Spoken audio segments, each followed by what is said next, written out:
y bienvenidísimos a un nuevo video. El día de hoy con un nuevo caso misterioso, bastante interesante, impactante, de esas cosas que uno dice como definitivamente las cosas más increíbles pasan es en la vida real. Y pues les voy a contar esta historia que la descubrí, seguramente muchos me lo habían sugerido, pero pues lo descubrí y finalmente dije bueno, vamos a hacerlo, que es el caso de Nicholas Berkeley. Pero antes de comenzar no olviden seguirme en todas mis redes sociales, saben que tengo 1000 millones de redes. Síganme también en Facebook donde hago live, donde hablamos, jugamos, entre muchas otras cosas más. Y suscríbanse a este canal y activen la campana de notificaciones para que les avise cuando subo video. Y bueno, ahora sí, es hora de contarles esta historia, así que comencemos.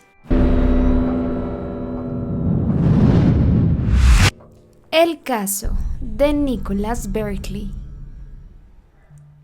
Bueno, digamos que muchos detalles sobre la vida de este chico no es que haya demasiados como hizo esto, fue esto, era esto. Tal vez es un poco más reducida la información, pero igual creo que es importante hablar de algunos aspectos de la vida de Nicholas. Nicholas nació el 31 de diciembre de 1980 en Beverly Dollarhide. Esto es un lugar específico en San Antonio, Texas, Estados Unidos. Él era el menor de dos hermanos, que era Carey, que era su hermana mayor, y Jason, su hermano del medio. Él era pues muy querido por su familia, por sus amigos. Para la época en que todo esto ocurrió, él tenía 13 años de edad. Sin embargo, hubo como ciertos problemas que él comenzó a enfrentar cuando comenzó a crecer. Él se convirtió en un niño bastante rebelde. A pesar de tener 13, era bastante rebelde, era muchas veces agresivo, incluso en algunos momentos su madre tuvo que llamar a la policía por violencia familiar, pero por parte de él. El niño intentaba golpearla,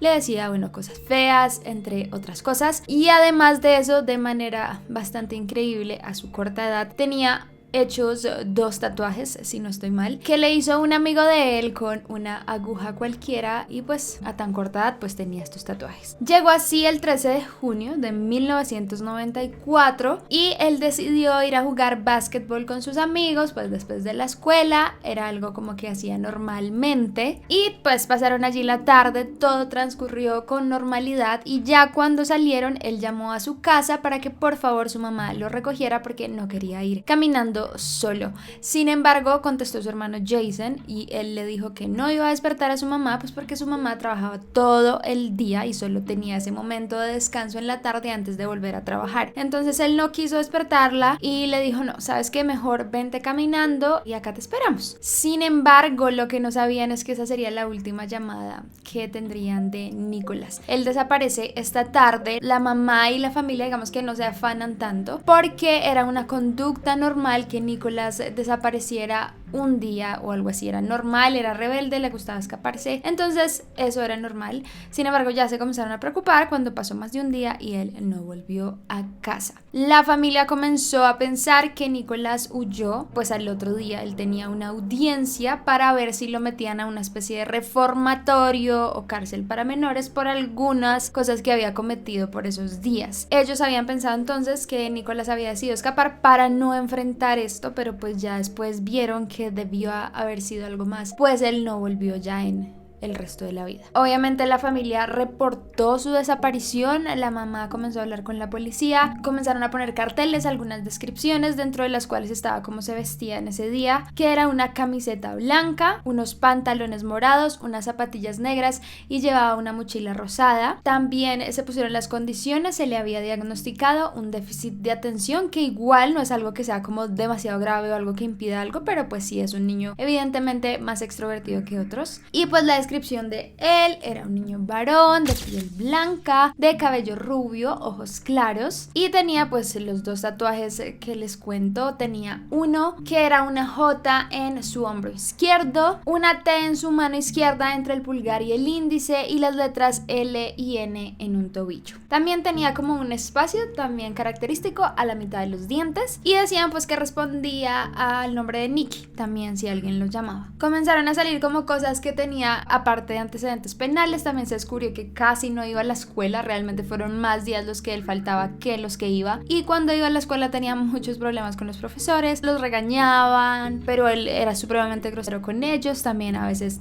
tenían altercados físicos. Entonces era, como ven, un niño a una tan corta edad supremamente problemático. Comenzaron, sin embargo, a ver como, bueno, si pudo escapar, no pudo escapar, pero la policía, digamos que llegó a la conclusión de que no pudo hacerlo, que era extraño que lo hiciera, pues él solo llevaba $5 en el bolsillo y eso no le alcanzaba ni siquiera para un bus para salir de la ciudad. Además, también él no llevó nada de ropa. Digamos que si él quisiera escapar, muchas personas piensan que iría por sus cosas y se las llevaría, pero él no se llevó absolutamente nada de sus cosas. Y pasó así bastante tiempo. Algo curioso es que 3 meses después de la desaparición, Jason Berkeley, el hermano mayor de Nicholas, llama a la policía y les dice que él acaba de ver a Nicholas intentando entrar en la cochera de ellos, pero que Nicholas lo vio y se asustó y salió corriendo. Esto es algo para tener en cuenta, es bastante particular, ya ahorita les hablo sobre eso un poco más. Y digamos que así va pasando los años, la desaparición no tiene resultados, la investigación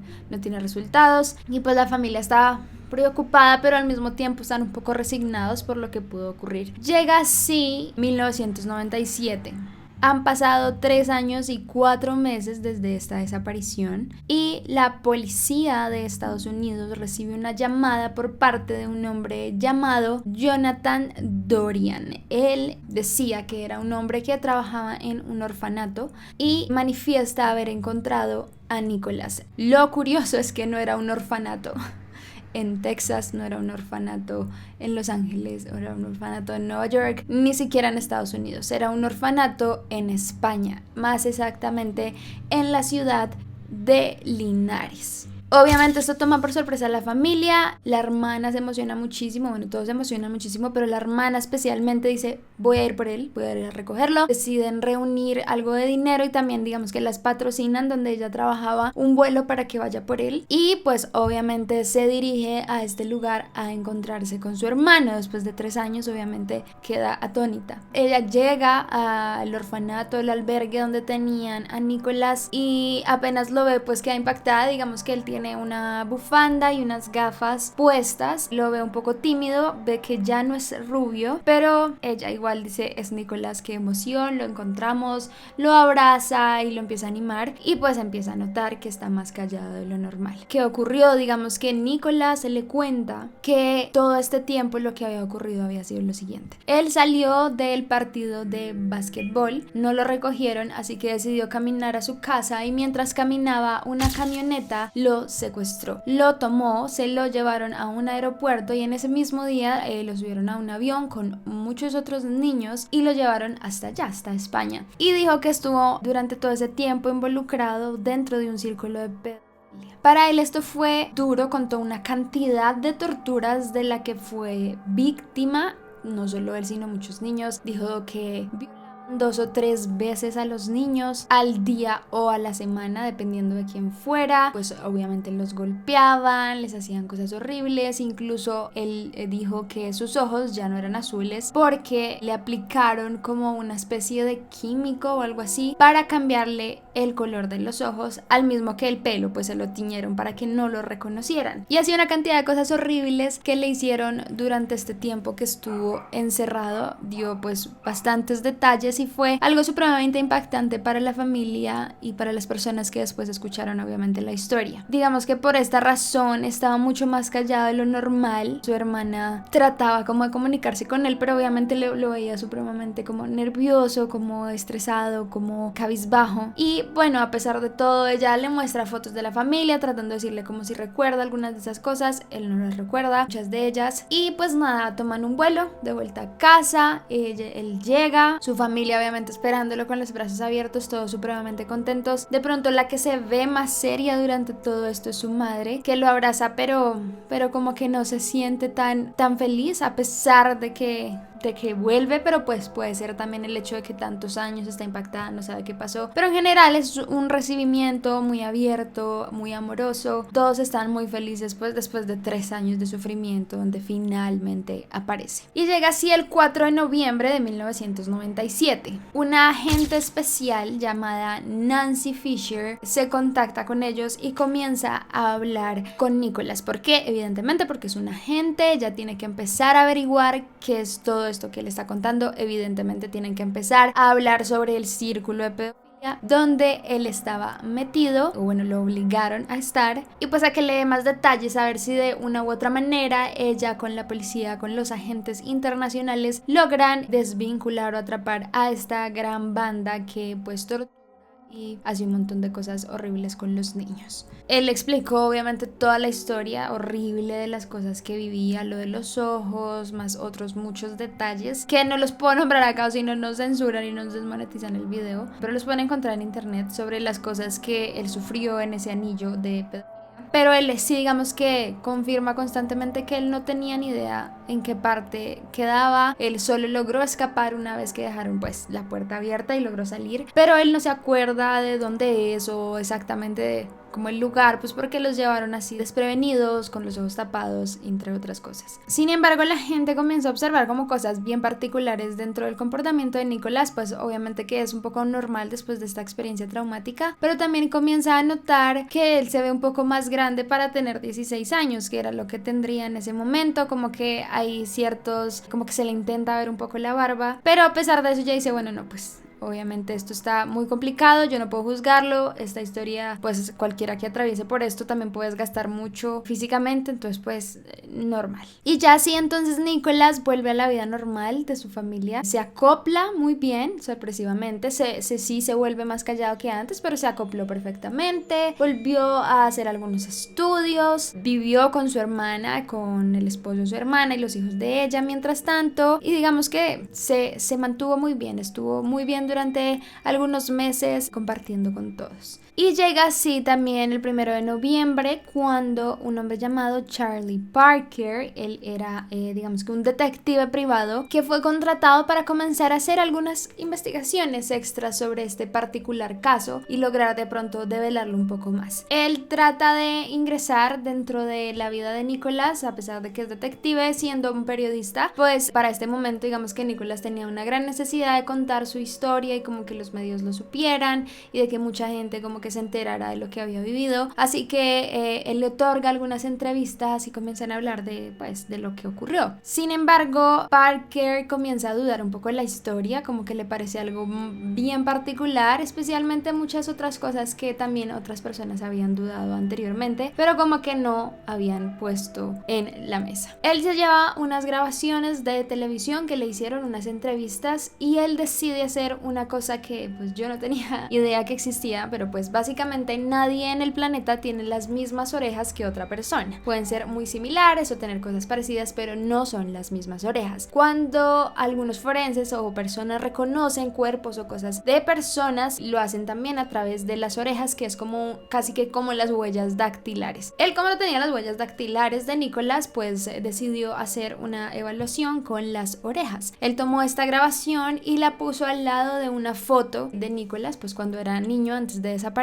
y descubrió que las orejas no eran las mismas, que era, pues se asombró porque dijo, si este es Nicolás, ¿por qué no tiene las mismas orejas? ¿Qué ocurre? Y es allí donde él transmite obviamente su preocupación a las autoridades y les dice, creo que este hombre no es Nicolás, no sé quién es, pero se está haciendo probablemente pasar por este niño. Y pues las autoridades como que en parte no le creen porque dicen, a ver, ¿cómo no podría ser? ¿Cómo la familia lo reconoce? No mintamos, obviamente es Nicolás. Y digamos que pasan unos meses y también el propio Nicolás tiene un episodio como de arranque de locura dentro de todo esto que le ocurrió, que pasó, como que comenzó a sentirse malhumorado, estaba más cabizbajo, ya no quería volver a la escuela, se sentía como que no encajaba en el lugar en el que pues ahora estaba de nuevo, y en ese momento como que cogió una cuchilla y comenzó a cortarse la cara. Obviamente esto preocupó a mucha gente, decidieron internarlo en un psiquiátrico y descubrieron también unos apuntes que él tomó en una agenda y descubrieron una frase que él había escrito de Nietzsche que decía, cuando te enfrentas a monstruos ten cuidado de no convertirte en uno de ellos. Como que esto fue bien impactante,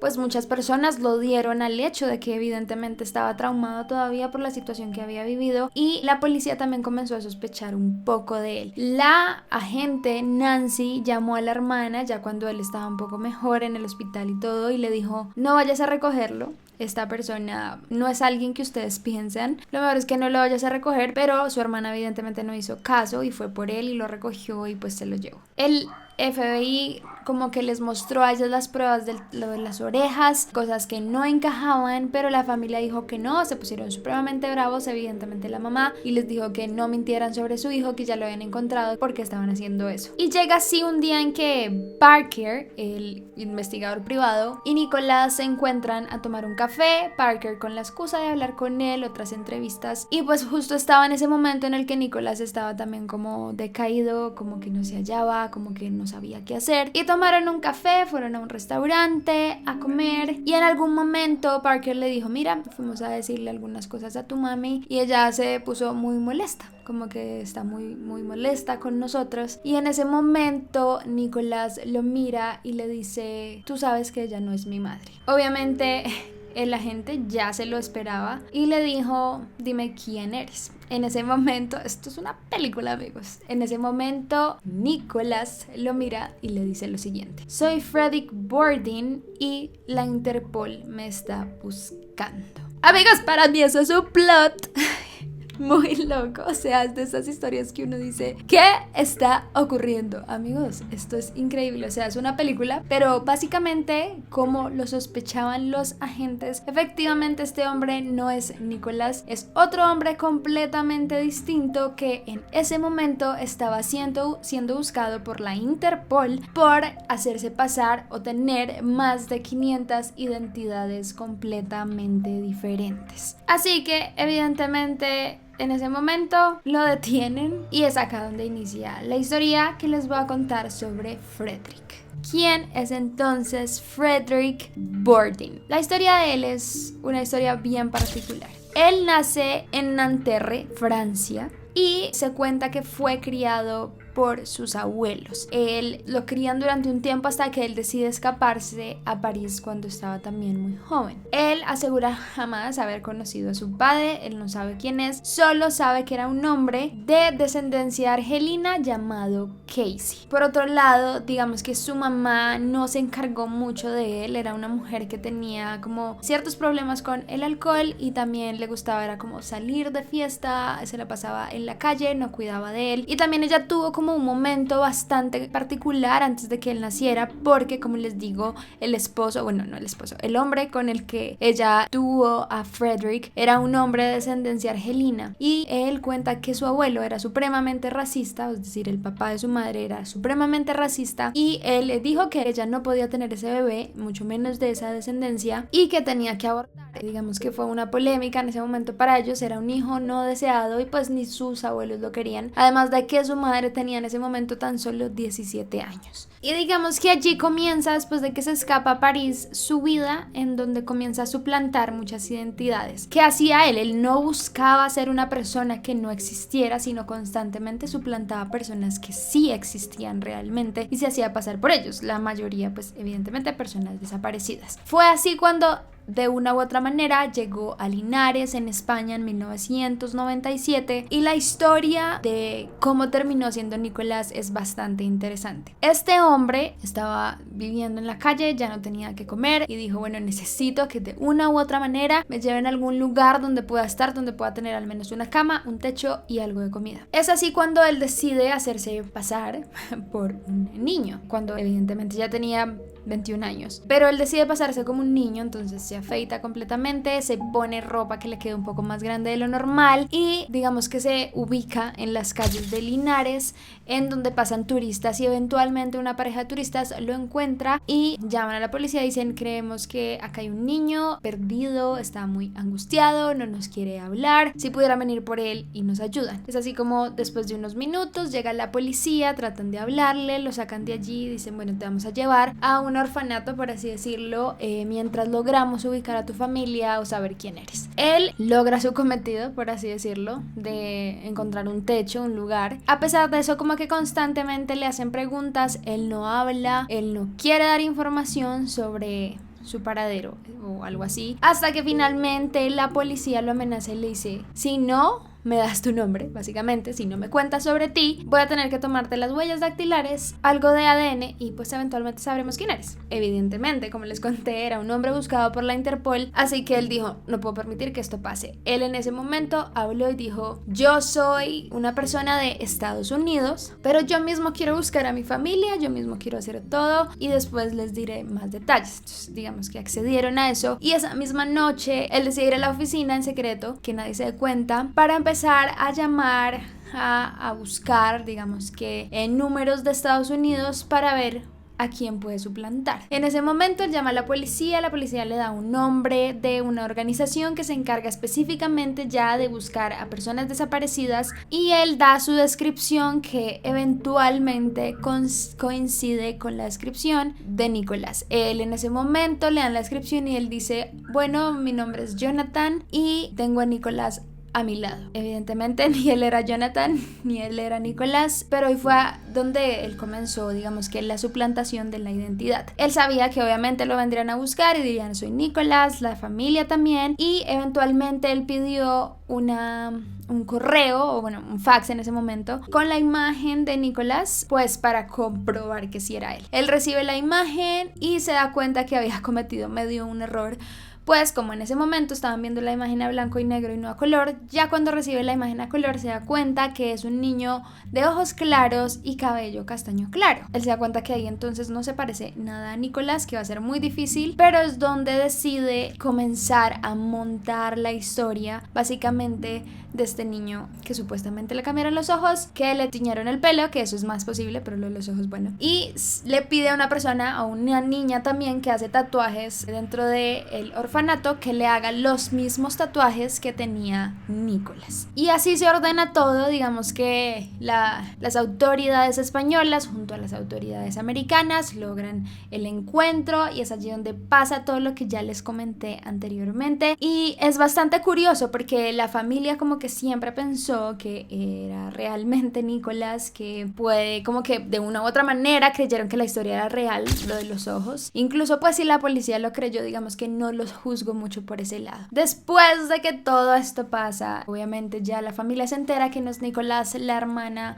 se pone muy mal, se pone muy triste por la mentira y digamos que la mamá no tiene muchas reacciones, pero el hermano del medio, que les digo, él es como una persona bastante importante dentro de todo esto que ocurre y ya les voy a contar por qué cuando hablemos como la teoría de lo que ocurrió dentro del caso. Llega el 9 de septiembre de 1998, ya después de que todo esto se develó de que él no es Nicolás efectivamente y pues obviamente lo apresan y finalmente lo condenan a una pena en prisión de 6 años de cárcel. Él, digamos, durante todo el momento manifestó que él lo hizo porque simplemente quería ser alguien que toda su vida se había sentido como que no era nadie, que a nadie le importaba realmente, que no tenía un lugar a donde ir, que no sentía nada de amor por parte de nadie. Entonces como que esa fue su excusa para hacer eso durante tantos años y pues específicamente esta vez haberlo hecho con Nicolás. Sin embargo, él después explica que todo esto lo comenzó a abrumar.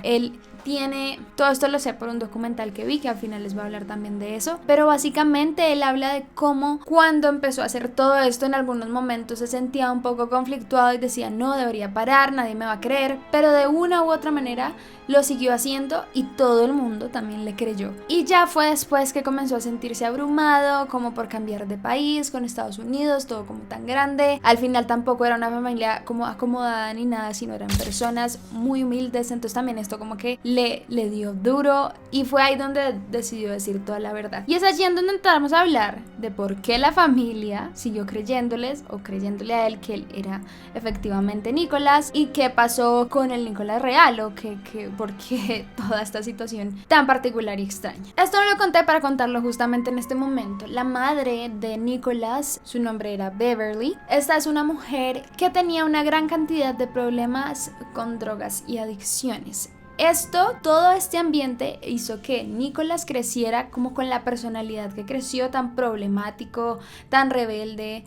Y eso hizo que como que él tuviera esa personalidad tan específica. La mamá era adicta a la heroína y dicen que después como que trató de rehabilitarse un tiempo, pero después de que Nicholas se perdió, volvió a recaer. Aparte de eso, también su hijo Jason era adicto a un nivel un poco más alto.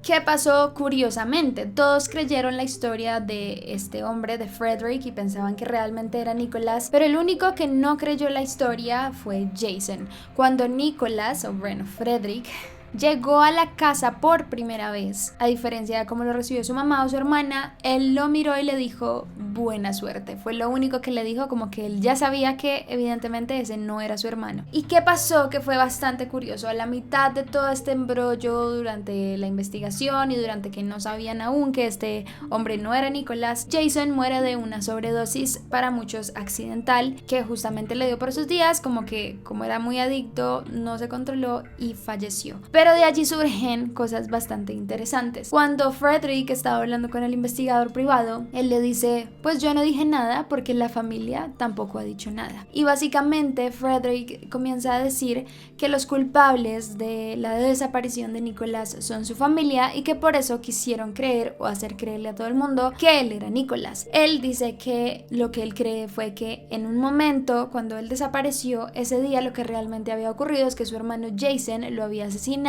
y su mamá estaba cubriendo todo. No quería que nadie se enterara y por eso como que dijeron, ay, este hombre, bueno, se va a hacer pasar por Nicholas, pues recibámoslo, con eso nadie se entera de que nosotros asesinamos a nuestro hermano / hijo. Muchas personas también notaron como cosas particulares dentro de la familia, como que la mamá nunca presentó como un sentimiento particular al desaparecer su hijo, nunca se le vio realmente consternada, solo estaba muy seria, y también cuando llegó este nuevo Nicholas también estaba supremamente seria, como que no decía absolutamente nada. Muchas personas también dicen que probablemente por todo el tema de la drogadicción de la mamá, entre otras cosas, y cuando pues hicieron la descripción física de Nicholas al desaparecer, descubrieron que era un niño bastante flaco, que probablemente estaba presentando problemas de desnutrición dentro de su hogar, y algo también de eso pudo influir en su muerte o en su desaparición. Y también algo bastante interesante es que le hicieron 3 exámenes de polígrafo a la mamá. El polígrafo es como estos exámenes que dicen si mientes o no, y básicamente pasó 2, pero el último lo perdió y después les quisieron hacer más y más preguntas y ella constantemente lo estuvo evadiendo, gritaba, no quería hablar del tema, y eso para las autoridades también fue bastante extraño. En el jardín descubrieron también unos plásticos y cosas bien extrañas enterradas hasta el fondo, pero digamos que fue muy complicado encontrar también evidencia alguna de que su propia familia era la que le había hecho daño a Nicholas. El caso particularmente nunca se resolvió, solo Frederick cumplió su pena en la cárcel por estos hechos, que se me hizo que igual fue muy poco tiempo, pero tampoco se encontró absolutamente nada de evidencia que incriminara a la familia, entonces el caso lo cerraron por completo por ambos lados, y digamos que siguen los carteles de desaparecidos Nicholas, pero no se sabe exactamente qué ocurrió con él. También lo curioso fue que Frederick, después de salir de la cárcel, continuó su vida suplantando identidades. En 2013 dice que salió de la cárcel y asumió la identidad de un hombre llamado Leo Bally, que era también un niño francés de 14 años, no sé cómo siguen creyendo que era un niño. También en agosto de 2004 suplantó a un joven llamado Rubén Sánchez, que era un niño que supuestamente pues había fallecido en los atentados de Madrid, pero él decidió suplantarlo, ya después lo descubrieron y lo deportaron de España hacia Francia de nuevo. En 2005 se hizo suplantar otra vez por un niño francés que supuestamente había muerto en un accidente automovilístico pero que volvió a la vida, y después el 16 de septiembre de ese año fue nuevamente sentenciado por la suplantación de Leo Bally, uno de los chicos de ese momento. Fue deportado finalmente a Francia, cumplió de nuevo esa condena y de una u otra manera encontró a una mujer, se enamoró y ahora vive con ella y con sus 5 hijos más o menos, que es muy loco la historia porque también la señora lo conoció a través de las noticias, vio su historia, quiso hablar con él, se involucró, ella también sintió de sus padres en la juventud un desapego, una falta de amor, y por eso se enamoró de él y ahora viven juntos. Una persona fue a hacerle una entrevista en todo esto que había ocurrido y le preguntó si ya se había convertido en una nueva persona y él respondió: no, este es quien soy. O sea, según eso, como que ya se rehabilitó, ya no piensa suplantar nunca más a nadie, da toda toda la vida por su familia, y él mismo se apodó el Camaleón y le hicieron un documental llamado The Imposter que salió en 2012, en donde habla por completo de lo que ocurrió. Este es el documental en el que me basé en mucha de la información, que me parece muy interesante. Si igual se lo quieren ver, ahí él habla con mucho detalle de todo lo que hizo, que se me hace muy loco porque lo habla sin pena, siendo completamente honesto y diciendo las cosas como son. Pero pues es interesante si quieren complementar más la información. Lo encontré en YouTube. Pero bueno, como les digo, la realidad supera la ficción. No sé ustedes qué piensan de este caso, me pareció increíble para hacer una película completa. Así que si les gustó, no olviden dejar me gusta, los deditos arriba, comenten qué piensan, qué creen que también le pudo pasar a Nicolás, que sigue desaparecido y es una lástima, y pues qué piensan en general de toda esta situación. No olviden también seguirme en todas mis redes sociales, saben que tengo 1000 millones de redes. Síganme en Facebook, donde hacemos streams y hablamos y jugamos y hacemos muchas cosas más. Y también no olviden suscribirse a este canal y activar la campana de notificaciones para que les avise cuando subo video. Y ya esto es todo, muchas gracias por verme y no olviden seguir sus sueños. Y nos vemos en el próximo. Bye.